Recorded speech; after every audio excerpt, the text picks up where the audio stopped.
The paper trembled in Ethan Cole's hands as he stood in the HR director's office, the words "termination of employment" burning into his vision like a brand. 34 years old, 8 years with the company. And it had all come down to this single sheet that accused him of causing a server crash that cost DataStream Solutions nearly $200,000. He had tried to explain, tried to show them the timestamps didn't match, but no one had listened. Now, as he gathered the cardboard box containing his few personal belongings, he caught sight of his daughter through the glass partition. Lily, just 6 years old, stood in the hallway clutching her backpack straps. Her face, bright with the innocent excitement of a child who thought she was picking up her father for an early dinner. She didn't know. She couldn't know. Ethan lowered his head, fighting to keep his composure as he pushed through the door. And that was when Claire Ashford, CEO of DataStream Solutions, walked past. She paused, her sharp gray eyes taking in the scene. The defeated man, the termination letter visible in his grip, the small girl waiting with such pure trust. Without a word, Claire stepped forward and took the paper from Ethan's hand. Her eyes moved across the text, and something shifted in her expression, something that looked almost like recognition. She looked up at him, her gaze steady and unreadable. "Come with me," she said. Ethan didn't move at first. The words seemed foreign, impossible, like she had spoken in a language he had forgotten how to understand. Claire Ashford was not a woman who interacted with employees at his level. She existed in boardrooms and corner offices, in quarterly reports and investor calls. She was a name on emails he never received, a face he had seen only in company-wide presentations displayed on screens 3 floors above where he worked. And now she stood before him, holding the document that had just ended his career, telling him to follow her as if it were the most natural thing in the world. "Sir?" The HR director's voice came from behind him, uncertain and confused. "Miss Ashford, is there something I can help you with?" Claire didn't turn around. "No," she said simply. "Continue with your afternoon." The dismissal was absolute. Ethan watched the HR director's face flush with a mixture of embarrassment and curiosity before the man retreated back into his office, the door clicking shut with a sound that felt oddly final. And still Claire waited. The paper folded now in her hand, her posture suggesting that she had all the time in the world and none of it to waste on hesitation. "Daddy?" Lily's small voice broke through his paralysis. She had crept closer, her eyes wide as she looked between her father and the tall woman in the expensive charcoal suit. "Are we going home?" The question cut through Ethan like a knife. Home. Their small apartment in Tacoma, where the heating sometimes failed in winter and the walls were thin enough to hear every argument from the neighbors. Home, where Lily's drawings covered the refrigerator and her small bed sat in the corner of his room because they couldn't afford a 2-bedroom. Home, which he might not be able to keep now that his only source of income had just been ripped away. "Not yet, sweetheart," he managed to say. "We have to go somewhere first." Claire's gaze dropped to Lily, and for just a moment, her expression softened almost imperceptibly. Then she turned and began walking down the corridor, clearly expecting them to follow. Ethan took his daughter's hand, feeling her small fingers curl around his with complete trust, and started after the CEO of the company that had just fired him. The walk through DataStream's headquarters felt endless. The building was designed in that modern tech style, all glass walls and open floor plans, which meant that everyone could see them passing. Heads turned. Conversations stopped mid-sentence. Ethan could feel the weight of every stare, could almost hear the questions forming in the minds of his former colleagues. Why was Claire Ashford personally escorting the man who had just been terminated for gross negligence? Why was there a child with them? What could possibly be happening? He kept his eyes forward, focused on Claire's straight back and measured stride. She moved through the space like she owned it, which of course she did. But there was something more to it than mere ownership. There was purpose. Intent. She walked like a woman who had seen something that didn't fit the picture she'd been given, and who intended to find out why. Lily pressed closer to his leg as they walked, intimidated by the stairs and the unfamiliar environment. Ethan squeezed her hand gently, trying to convey reassurance he didn't feel. He had no idea what was happening, no idea why one of the most powerful women in Seattle's tech industry had taken an interest in his termination. All he knew was that following her felt less terrifying than standing still. Then walking out those front doors with nothing but a box of desk photos and a reference letter that would never be written. They reached a small conference room at the end of a quiet hallway, away from the main work areas. Claire opened the door and stepped aside, gesturing for them to enter. The room was simple by corporate standards. A round table with 4 chairs, a window overlooking the gray Seattle skyline. A whiteboard that had been wiped clean. It felt private in a way that nothing else in this building did. "Sit," Claire said, and it wasn't a command so much as a permission. Ethan guided Lily to one of the chairs and helped her climb up onto it. She looked around the room with wide eyes, taking in every detail with the curiosity that only children possess. He sat down beside her, his cardboard box of belongings placed on the floor at his feet, and waited for whatever came next. Claire remained standing for a long moment, studying them both. Then she placed the termination letter on the table between them and took the seat across from Ethan. Her fingers were long and elegant, her nails unpainted, her only jewelry a simple watch that probably cost more than his car. She looked at him the way he imagined she looked at financial reports. Carefully, thoroughly, searching for the numbers that didn't add up. "Tell me what happened," she said. "Not the official version. The truth." The question hung in the air between them, weighted with implications Ethan couldn't quite grasp. He had already tried telling the truth to his supervisor, to the HR director, to anyone who would listen. No one had believed him. The evidence had been clear. The server crash had originated from his workstation during his shift, using his credentials. It didn't matter that he had been nowhere near that terminal. It didn't matter that the timestamps in the log didn't match his actual location. Someone had needed a scapegoat, and he had been convenient. "I didn't do it," he said quietly. "I know that's what everyone says, but I didn't." "I'm not asking if you did it," Claire replied. "I'm asking you to tell me what happened." Ethan glanced at Lily, who was watching him with those big brown eyes that reminded him so painfully of her mother. Jessica had been gone for 3 years now, taken by a car accident that had left him a widowed father with a toddler and no family to help. Every decision since then had been about keeping Lily safe, keeping her fed, keeping her in a stable home. And now even that was slipping through his fingers. "I was in the maintenance room on sub-level 2, he said finally. "Lily had a slight fever that morning, and I couldn't get anyone to watch her on such short notice. I know I shouldn't have brought her to work, but I couldn't afford to miss another day." He paused, shame coloring his voice. "There's a small break area down there. I set her up with some cartoons on my tablet while I ran diagnostics on the backup power systems. That's what I was doing when the server crashed. I wasn't anywhere near the main terminal." Claire's expression didn't change, but something flickered behind her eyes. She looked at Lily, then back at Ethan, and her next question made his heart stop. "Do you actually believe the fault was yours?" The words seemed to echo in the small room, bouncing off the glass walls like a challenge.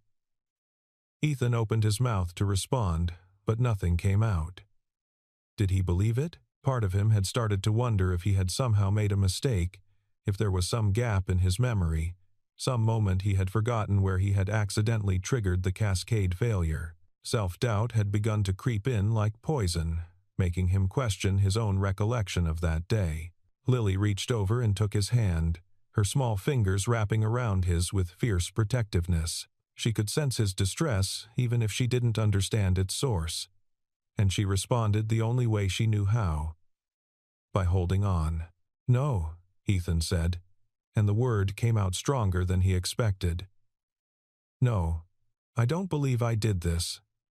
But I don't know how to prove it, and no one has given me the chance to try." Claire nodded slowly, as if his answer had confirmed something she had already suspected.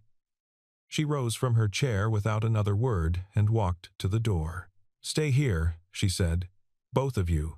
I'll be back." And then she was gone, leaving Ethan and Lily alone in the conference room with nothing but questions and the dying afternoon light filtering through the Seattle clouds. The executive wing of DataStream Solutions existed in a perpetual state of controlled silence. Here, conversations happened in lowered voices.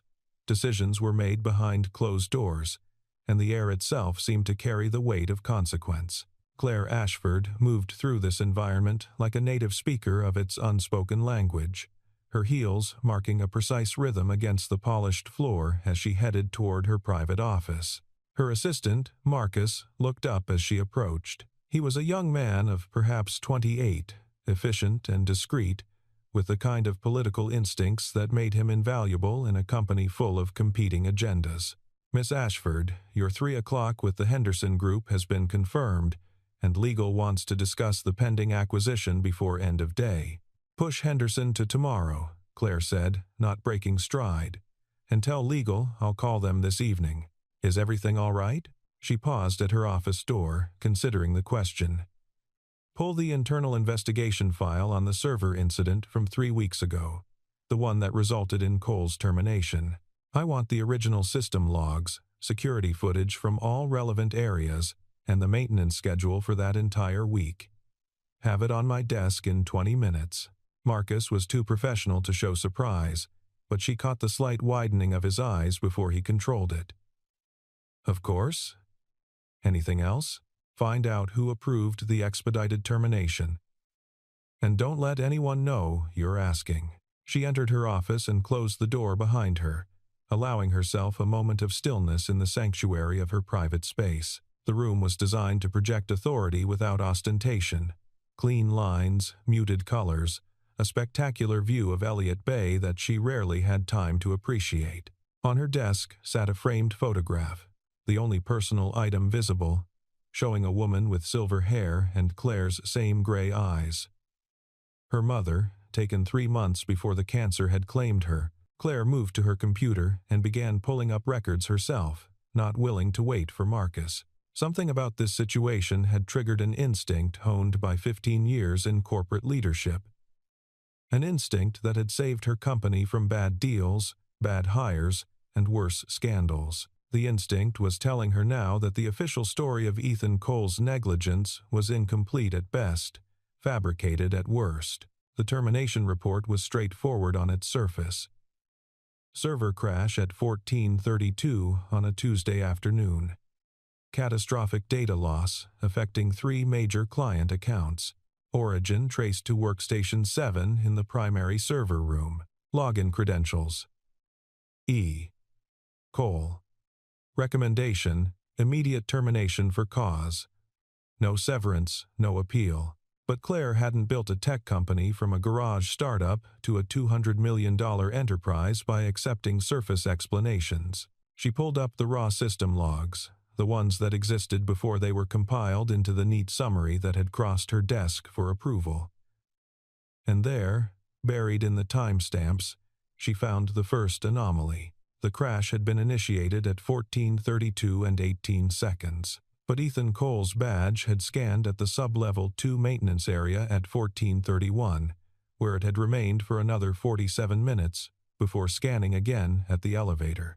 A person could not be in 2 places at once. Either the badge system was wrong, or the crash report was. She pulled up the security footage next, fast-forwarding through hours of empty hallways until she reached the relevant time frame. The server room camera showed Workstation 7 clearly. At 14:32, someone sat at that terminal. But the angle was wrong, the face turned away, and the image quality too poor to make a positive identification. What Claire could see, however, was that the figure wore a dark jacket, not the light blue maintenance uniform that was standard for Cole's department. 20 minutes later, Marcus arrived with the physical files she had requested. Claire spent another hour going through them, cross-referencing timelines, checking access logs, building a picture that looked nothing like the one that had been presented to her. By the time she finished, the Seattle sky had turned the deep purple of early evening, and her suspicion had hardened into something close to certainty. Someone had framed Ethan Cole. Someone with access to his credentials, familiarity with the system, and enough influence to rush through a termination before anyone could ask difficult questions. The question now was who, and why, and what Claire was going to do about it. She stood and straightened her jacket, preparing to return to the conference room where a man and his daughter waited without understanding why they were there. Claire had built her reputation on fairness and precision, on making decisions based on evidence rather than assumption. She had also built it on protecting what was hers, and if someone within DataStream had used her company to destroy an innocent man, that someone had made a serious mistake. The conference room door opened, and Claire stepped inside to find a scene that made her pause. Lily had fallen asleep in her chair, her head resting on the table, her small body curled into a position that looked deeply uncomfortable. Ethan sat beside her, one hand gently stroking her hair, his eyes fixed on her face with an expression of such profound love and worry that Claire felt something shift in her chest. He looked up when she entered, and she could see the exhaustion written in every line of his face. This was a man who had been carrying weight for a long time, long before today's disaster had added to the burden. A man who had been surviving rather than living, who had probably forgotten what it felt like to have someone in his corner. "She's tired," he said quietly, as if apologizing for his daughter's humanity. "She didn't sleep well last night. She knew something was wrong, even before I told her about." He trailed off, unable to finish the sentence. Claire took the seat across from him, keeping her voice low to avoid waking the child. "Mr. Cole, I need you to tell me everything that happened on the day of the server crash. Every detail, no matter how insignificant you think it might be. I already told you. You gave me a summary. I need the full story. Start from the moment you woke up that morning." Ethan looked at her for a long moment, searching her face for some indication of why this mattered, why the CEO of his former company was sitting in a conference room at 6 p.m. asking him to relive the worst day of his professional life. Whatever he saw there must have satisfied him, because he took a deep breath and began to speak. Lily woke up around 5:30 with a low fever. Nothing serious, but enough that I couldn't send her to school. I tried calling my neighbor, Mrs. Huang, who usually helps when things like this happen, but she wasn't home. I tried 3 other backup options, but no one was available on such short notice. I thought about calling in sick, but I'd already used all my personal days for Lily's ear infection last month, and I knew missing another day would put my position at risk. He paused, his hand still resting on his daughter's hair.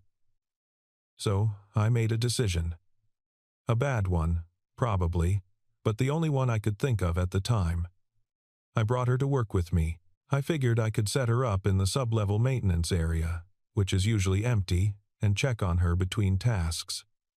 It's not like I was working on anything critical that day, just routine diagnostics on the backup power systems. "What time did you arrive at the building?" "Around 7:45. I badged in through the parking garage entrance on the south side to avoid the main lobby. I didn't want anyone seeing Lily and asking questions." Shame colored his voice again. "I know it was against policy. I know I could have been written up just for having her there, but I didn't know what else to do." Claire nodded, her expression neutral. "Continue." "I got her settled in the break area around 8. She had her tablet, some snacks, a pillow from the car. She was feeling better by then, and she promised to stay quiet. I checked on her every hour or so throughout the morning. Around 2, she said she was tired, so I put on a movie and told her to rest. That's when I went to run the power diagnostics. I was down there when the crash happened. I didn't even know about it until my supervisor called me at 15:20, asking where I was and what I had done. "And you told him you were in the maintenance area?" "Yes. But he said the logs showed my credentials were used to access the server room at 14:30. I told him that was impossible, that I hadn't been anywhere near the server room all day. But he didn't believe me. No one did. Ethan's voice cracked slightly. They escorted me out of the building the next day. Didn't even give me a chance to review the evidence or make a statement. Said it was cut and dry, that the logs don't lie. But you were with Lily when the crash happened. Yes, she can tell you. She was right there when I got the call. Claire was quiet for a moment, processing his account against the evidence she had reviewed. The timeline matched perfectly with what the badge records showed, and there, sleeping peacefully at the conference table, was a witness that no one had bothered to consult. Mr. Cole, she said carefully, has anyone other than you used your work credentials? Anyone who might have had access to your password? Ethan frowned. No. I mean, IT reset everyone's passwords a few months ago for security compliance, but I created a new one right away. I haven't shared it with anyone. Think carefully. Is there anyone in the company who might have wanted you removed from your position? Anyone who had a grudge, or who might have benefited from your absence? The question seemed to catch him off guard. He was silent for a long moment, his brow furrowed in thought. I don't. I mean, I'm not exactly high profile. I don't have enemies. I just do my job and go home to my daughter. But something flickered across his face, a memory surfacing that he had perhaps dismissed as irrelevant. Claire caught it immediately. What is it? It's probably nothing. But a few months ago, there was an opening for a senior systems position. Better pay, more responsibility. I applied for it, and I thought I had a good chance, but it went to someone else, a guy named Derek Vaughn. He's on the same team as me. Or he was, I guess. Ethan shook his head. We never really got along. He's ambitious. The kind of guy who takes credit for other people's work and makes sure the bosses see him staying late. But framing someone for a server crash, that seems extreme, even for him. Claire stored the name away without comment. Is there anything else? Anything at all that seemed unusual in the weeks before the incident? There was one thing, Ethan said slowly. About a week before the crash, I noticed someone had been using my workstation during off hours. Small things, like the chair being adjusted differently, files being in different places than I left them. I mentioned it to my supervisor, but he said I was probably just misremembering. I started locking my station more carefully after that. But he trailed off, realization dawning on his face. You don't think? I don't think anything yet, Claire interrupted. But I intend to find out. She stood, smoothing the front of her jacket. I'm going to need you to stay accessible for the next few days. Don't leave Seattle. And keep your phone on. Can you do that? Ethan nodded, bewilderment written across his features. Yes, but why? Why are you doing this? I'm nobody. I'm just a systems tech who got fired. Why does the CEO care? Claire looked at him, then at the sleeping child, and something in her expression shifted almost imperceptibly. Because the truth matters, Mr. Cole, and because I don't allow injustice to stand in my company. She left the conference room without another word, her mind already racing through the implications of what she had learned. Somewhere in Data Stream Solutions, someone had committed a deliberate act of sabotage and blamed it on an innocent man. Claire intended to find out who, and when she did, they would learn exactly what it meant to cross Claire Ashford. Lily stirred against the conference table, her small body shifting as consciousness slowly returned.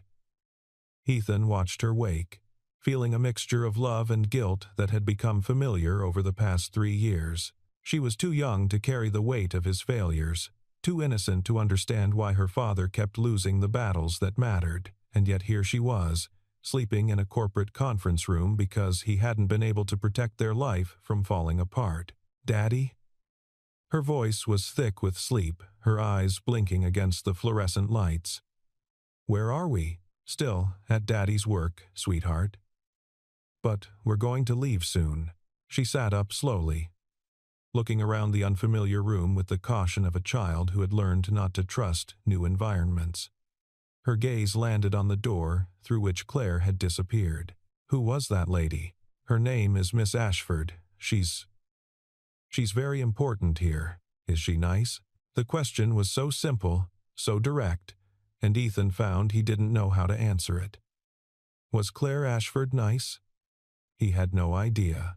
He barely knew what to make of the past few hours, of the CEO's sudden interest in his case, of her questions and her silence and her promise to find the truth. He only knew that for the first time since he had walked into that HR office, something that felt almost like hope had begun to stir in his chest. I think she might be, he said finally.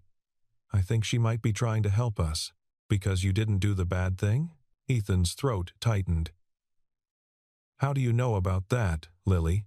I heard the man on the phone. When he called you yesterday. He said you broke something important and that you were in big trouble. Her lower lip trembled. But you didn't break it, Daddy. You were with me when the loud noises happened on your phone. You were showing me how to draw a cat. The memory hit him like a physical blow. He had been in the maintenance break room, sitting on the floor next to Lily's makeshift bed, demonstrating how to draw cartoon cat ears when his phone had erupted with frantic calls. He had stepped away to answer, but Lily had been right there, watching him with those big eyes, asking why everyone was yelling. That's right, sweetheart, he said, his voice rough. I was with you the whole time. Then why did the man say you did it? Because sometimes people make mistakes. Sometimes they believe the wrong things. Can't you just tell them the truth? I tried, baby. But they didn't listen. Lily's face scrunched up in the way it did when she was thinking hard about something.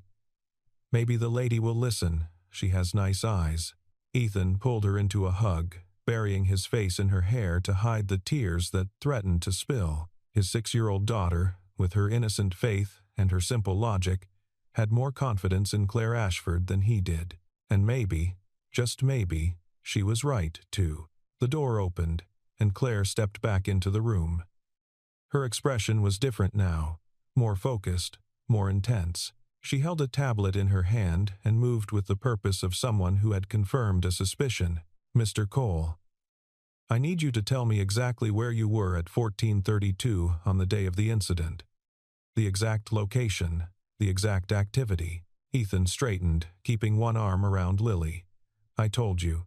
I was in the sub-level 2 maintenance break room with Lily. Drawing what? Cats.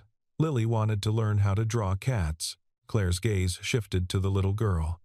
Lily, do you remember that day? The day you came to work with your daddy? Lily nodded solemnly. I had a temperature. Daddy said I was warm like a toaster. And do you remember what you were doing when a lot of people started calling your daddy's phone? We were drawing, Lily said, echoing her father. Daddy was teaching me ears. Cat ears are triangles. How long had you been drawing before the phone calls started? Lily thought about this carefully. A while. I did 3 whole cats, one for me, one for Daddy, and one for Grandma in heaven. Ethan felt Claire's eyes on him, reading his reaction to his daughter's casual mention of his dead mother-in-law. He kept his face neutral, though the grief never really went away. Thank you, Lily, Claire said softly. You've been very helpful. She turned to Ethan, and when she spoke, her voice carried a weight that made him sit up straighter. The badge logs show you entering sub-level 2 at 1431 and not leaving until 1518. The security camera in the server room shows someone at your workstation at the time of the crash, but the image quality is too poor for facial identification. However, I can tell you that the person in that footage is not wearing a maintenance uniform. Ethan stared at her. What does that mean? It means someone used your credentials to access the server room while you were documented being somewhere else entirely. It means the physical evidence does not support the conclusion that led to your termination. Then why? Why did they fire me without even checking? Claire's expression hardened. That's exactly what I intend to find out. Derek Vaughn was having a good week. His new office had a window that overlooked the parking lot, which wasn't exactly scenic but was significantly better than his old cubicle near the break room. His salary had increased by 15% with the senior systems position, and he had just received approval for a conference trip to San Francisco that would get him out of Seattle's perpetual gray drizzle. Yes, things were finally going his way. He was reviewing his calendar when his phone buzzed with an internal message that made his stomach drop. Report to conference room 4A immediately. C. Ashford. Derek had never spoken directly to Claire Ashford in his 4 years at DataStream. He had seen her at company meetings, watched her deliver keynotes with the kind of composed authority that made people sit straighter in their chairs. But a personal summons? That was new. That was concerning. He straightened his tie and made his way to conference room 4A, his mind racing through possibilities. Maybe it was about the Henderson account he had been managing. Maybe she wanted to commend him personally for his work. Maybe. He opened the door and found Claire Ashford seated at the head of the table, flanked by Marcus and a woman Derek recognized as DataStream's head of legal. The atmosphere in the room was decidedly not congratulatory. Mr. Vaughn. Please. Sit down. Derek sat, keeping his expression professionally neutral, despite the cold sweat beginning to form on his palms. I understand you were on shift the day of the server incident 3 weeks ago, Claire said. The one that resulted in Mr. Cole's termination. Yes, ma'am. Terrible situation. Ethan was always a bit careless, but I never thought he would do something like that. Interesting. Because I've been reviewing the evidence and I'm finding some inconsistencies I'd like you to help me understand. She turned the tablet toward him, displaying a spreadsheet of timestamps and locations. According to the badge logs, you accessed the server room at 14:28, 4 minutes before the crash. Would you care to explain what you were doing there? Derek felt his face flush. I must have been checking on a routine issue. Something with the cooling systems, I think. The maintenance report for that day shows no issues with the cooling systems. In fact, it shows no issues at all that would have required server room access by anyone other than the scheduled technician. Claire's voice remained perfectly level. Would you like to try again? I don't remember exactly. It was 3 weeks ago. But whatever I was doing, it certainly wasn't crashing the server. No, I don't imagine you'd phrase it quite that way. Claire leaned forward. Mr.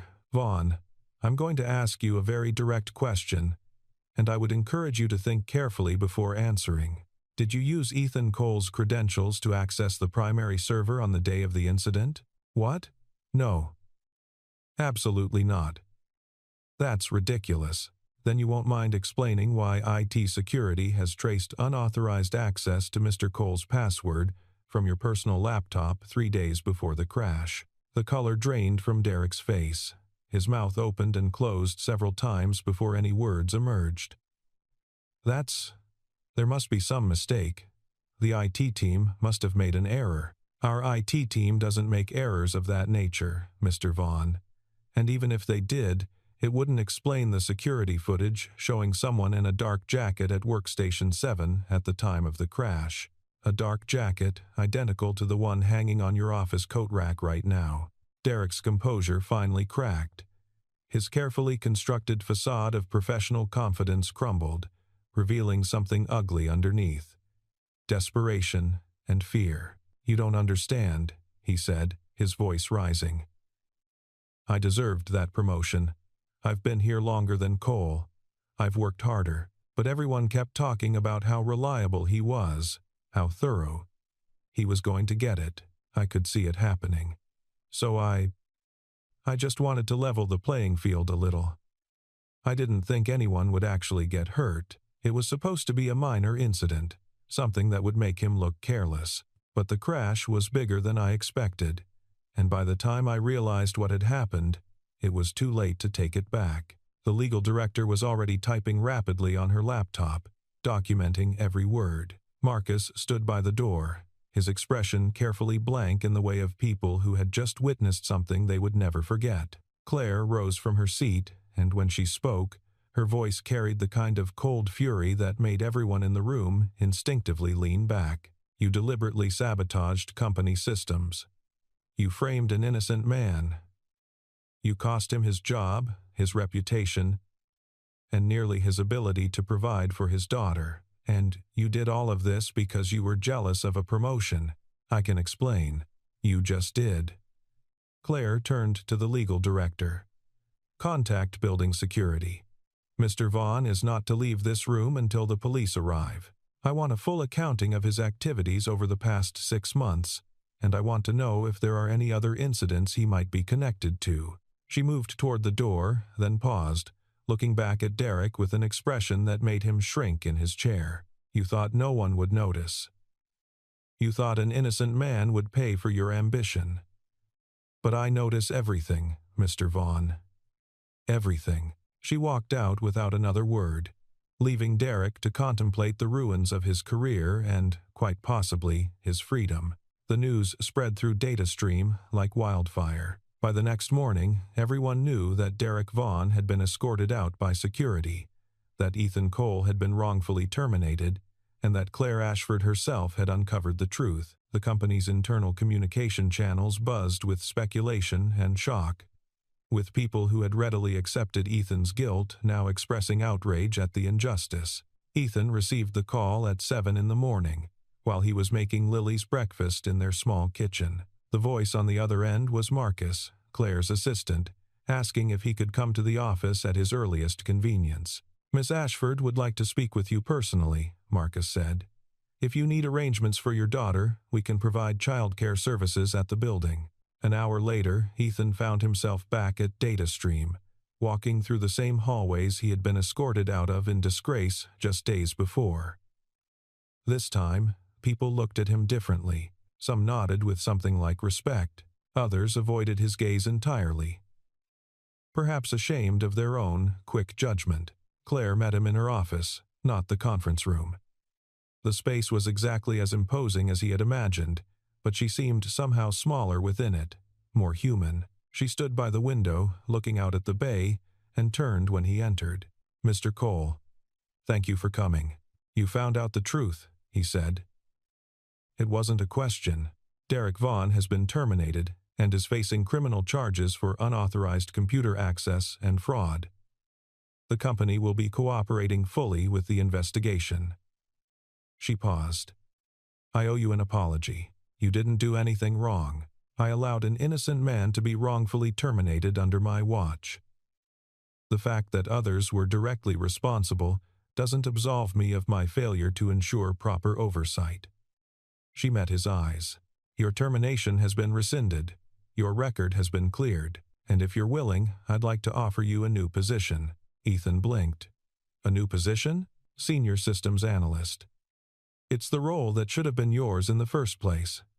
Better pay, better hours, and an office with an actual window. A small smile crossed her face, though I'm told the view is mostly of the parking lot. He didn't know what to say. 3 days ago, he had been facing unemployment and the prospect of losing everything he had worked to build for Lily. Now he was being offered not just his job back, but a promotion. Why? He asked finally. You barely know me. Why go through all this trouble? Claire was quiet for a moment, considering the question. When I saw you in that hallway, I saw a man who was trying to hide his devastation from his daughter. A man who cared more about protecting her from fear than defending himself from injustice. That told me something about your character. She moved to her desk and picked up a small framed photograph, the one he had noticed earlier. The silver-haired woman with Claire's eyes. My mother raised me alone, she said. She worked 3 jobs to put me through school. She never complained, never made excuses, never let me see how hard it was. But I knew. I saw it in the way she fell asleep at the kitchen table, in the shoes she wore until they fell apart.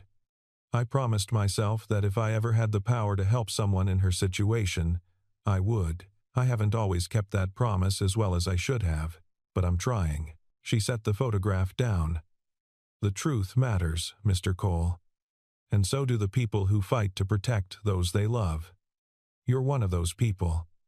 DataStream is lucky to have you. Ethan felt something break loose in his chest, some knot of tension and grief that had been tightening for years.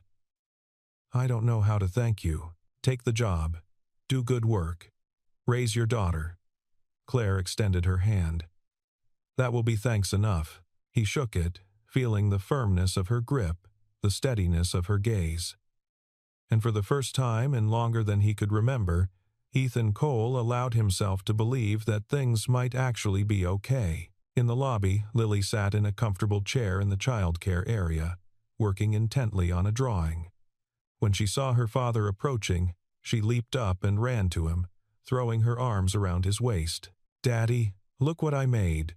She held up the paper proudly. It was a drawing of 3 figures.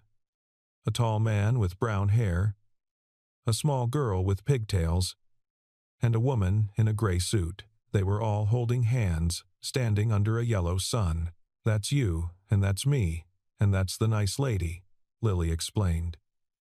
She found the truth, right? "That's what you said." Ethan looked at the drawing, at his daughter's interpretation of the events that had upended their lives and then, miraculously, set them right.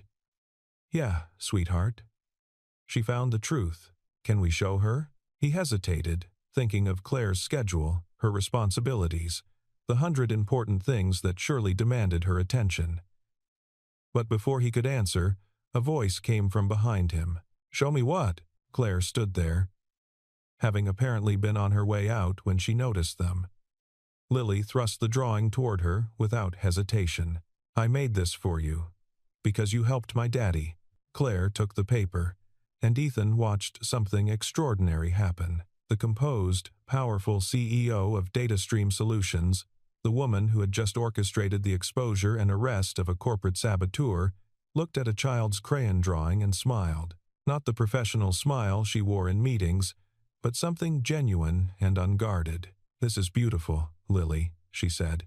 "I'm going to hang it in my office." "Really?" "Really. Right where I can see it every day." Lily beamed, and Ethan felt his eyes sting. 3 days ago, he had walked through these doors believing he had lost everything. Now he stood here with his daughter, watching her give a homemade gift to the woman who had given them back their future. "Thank you," he said to Claire, and the words felt inadequate for everything they contained. She looked at him over Lily's head, and something passed between them, an understanding that went beyond professional obligation or corporate policy. Recognition of shared experience, perhaps, or simply the acknowledgement of what it meant to fight for the people who depended on you. "Welcome back, Mr. Cole," she said. And then, turning to Lily with that same genuine smile, "And welcome to DataStream, Lily. I have a feeling we're going to be seeing a lot of each other." They walked out of the building together, Ethan and his daughter, into a Seattle morning that had somehow managed to produce actual sunshine. Behind them, the glass towers of DataStream gleamed in the unexpected light, and somewhere on the executive floor, a crayon drawing found its place on the wall of the most powerful office in the building.